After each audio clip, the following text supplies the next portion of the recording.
Bonsoir, je suis Chloé et nous allons voir la communication écrite avec les interlocuteurs externes. Les écrits professionnels diffusés en externe représentent l'image de l'entreprise. Ils doivent donc être structurés, précis et concis.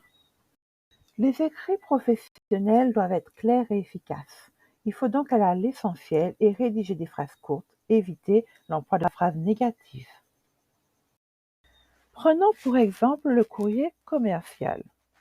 Toute communication écrite dirigée vers l'extérieur de l'entreprise, entre deux commerciaux par exemple, peut être considérée comme un courrier commercial. Il représente alors l'entreprise.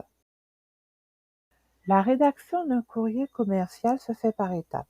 D'abord, l'objet, qui annonce le thème abordé, la civilité, qui est choisie en fonction de la connaissance de son interlocuteur, le contexte, qui détaille l'objectif de la lettre et son but véritable.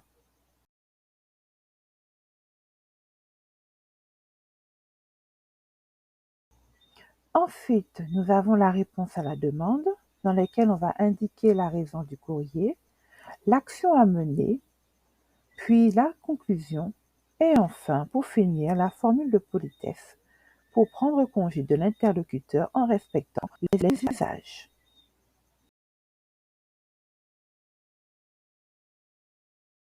De nos jours, un autre écrit professionnel est souvent employé.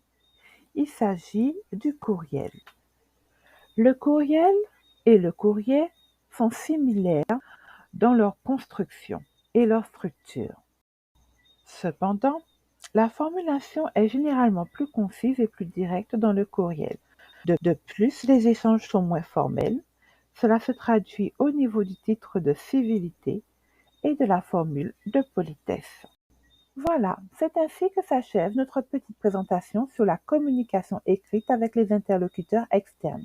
Je vous remercie de votre attention. À bientôt. Au revoir.